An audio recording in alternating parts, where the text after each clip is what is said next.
I don't mind the seasons changing. I just really don't. I don't mind the seasons changing, but why?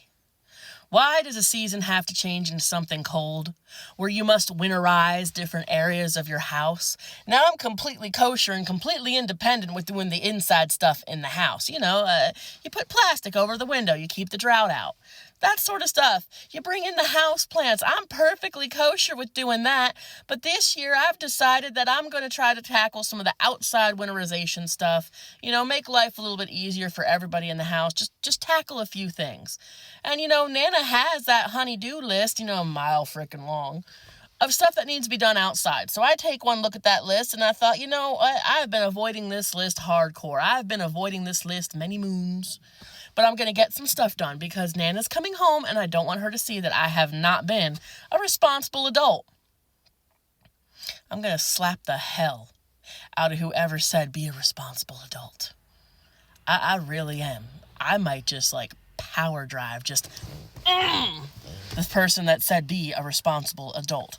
Because let me tell you where that responsibility went today. There I am, fresh from home. I'm looking at this list and I thought, you know what? A lot of this stuff, it would take me less than 5 minutes to do. So let's do this. And I didn't really want to do it in my jeans. I wanted to be comfy because as soon as I was done, I was going to spoil myself with an everything shower. And if you're ladies, an everything shower, if you know, you know. So I put on a pair of leggings and a t-shirt and I go outside with all the confidence of a veteran homeowner. Mistake number one, we got cocky. Well, the first thing on the list is disconnect the hoses, wrap the outdoor faucet.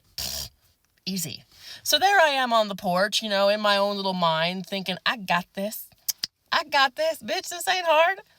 Pick the board up off the porch, stick my hand under the porch, unscrew the faucets, pull my hand out, and holy shit, look at the size of that spider that is now creepy crawling its way up my arm. Well, I scream, throw my arm backwards, thinking that'll dislodge the spider, only to realize my lower body went with my upper body, and we began the tedious slip and slide on a wet wooden deck with leaves on it. And I fell. You knew it was coming, people. I fell. But what you do not know is that my children, my delightful demonic duo, moved the outdoor cat dish. I didn't know it. Maybe Karma knew it. Don't know what I did today. You three assholes. The three dickmigos were watching. Kids aren't home. What are we going to do to Amanda? So, I'm falling, and I'm thinking, you know what? This is going to hurt, but I'm going to be fine. Oh, no. No. Because as I fell backwards and to the side, I landed in the outdoor cat dish that had a collection of turkey and chicken innards and gizzards in it. Okay? I bought a thawed-out turkey. I ripped the innards out. I put it in the freezer thinking come Thanksgiving, easy peasy. The kids wanted roasted chicken, so the gizzards were outside for the outdoor cats to enjoy, and I just ass-planted in it. Keep in mind, I said I was wearing leggings. That shit is thin. I felt the juicy ooshy-gooshies of chicken and turkey gizzards seeping through my leggings right onto my butt. I had chicken hiney. Oh my God, I have turkey ass. Oh, I gotta go scrub my ass again. Anyway, and you should do that every day, you nasties. So there I am, covered, my whole butt covered in, just that delightful ooshy-gooshy innards. And I thought, you know what? Mama didn't raise no bitch. We're gonna power on ahead. The second thing that went completely foobarred was that I was supposed to cover the picnic table. Went down to the shed, found the tarp. I'm carrying the tarp across the yard, and it's soggy. The yard's soggy. The yard's wet. My genius. Let's wear flip-flops. What could go wrong? I did not fall because of the flip-flops.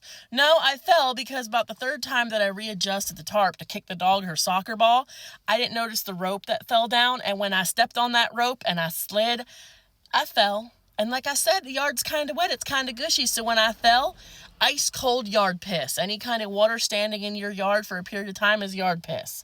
I fell, and now that I'm covered in yucky, wet, cold yard piss, my ass still has chicken liver chunks on it. The dog came running around the side of the pool, saw me laying on the ground, throwing an absolute temper tantrum, and thought, oh God, playtime? And that dog came charging at me like one of those pissed off bulls in Spain running the streets with a soccer ball in her mouth. Now I jerked my head up, made piercing eye contact with that dog, and tried to Little Mermaid my part of the world self up off the frickin' ground, only for the dog to attempt to jump over me. And her no-no bits slid right across my head.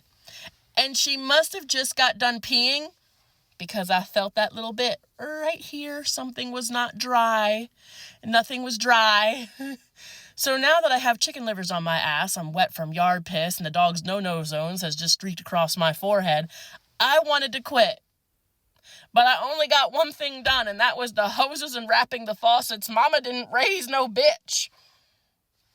Got the picnic table covered, put the picnic table benches away, gathered the chairs around the bonfire, and I thought, you know what, I'm doing this in one trip.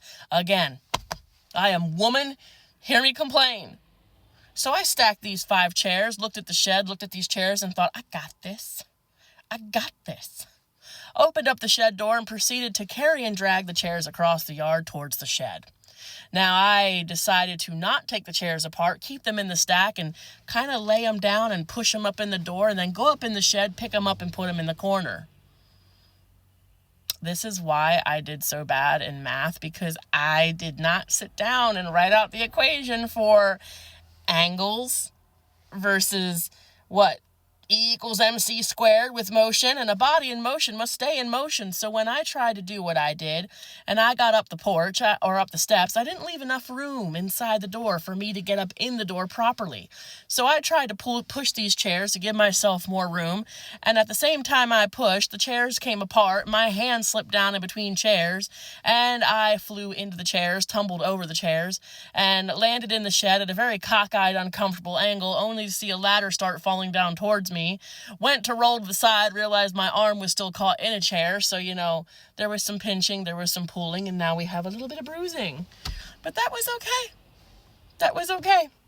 Because I did enough. I had enough. And I was going inside, and I was taking my everything shower. And that is exactly what I did. Got out of the shower, only to hear the dog making that delightful sound. So I wrapped myself in a towel, went flying towards the door, dog after me, let the dog out the door, went to turn around to go back into the house. Unbeknownst to me, the dog had hurked on the floor, so I stepped in that, and of course, you step in one thing, you jerk your leg up, and when I jerked my leg up and I hopped in the vomit pile with the other foot, and you can't jerk both feet off the ground and expect gravity not to go, ha ha ha. So as I fell, and I fell hard, so now my butt is bruised, I really sat down and evaluated my life. I went from chicken livers on my ass to chunky kibble in between my toes. And it was only 11 o'clock in the morning. So after cleaning up that mess and re-showering myself and letting the dog in, I laid down in bed. And I cried.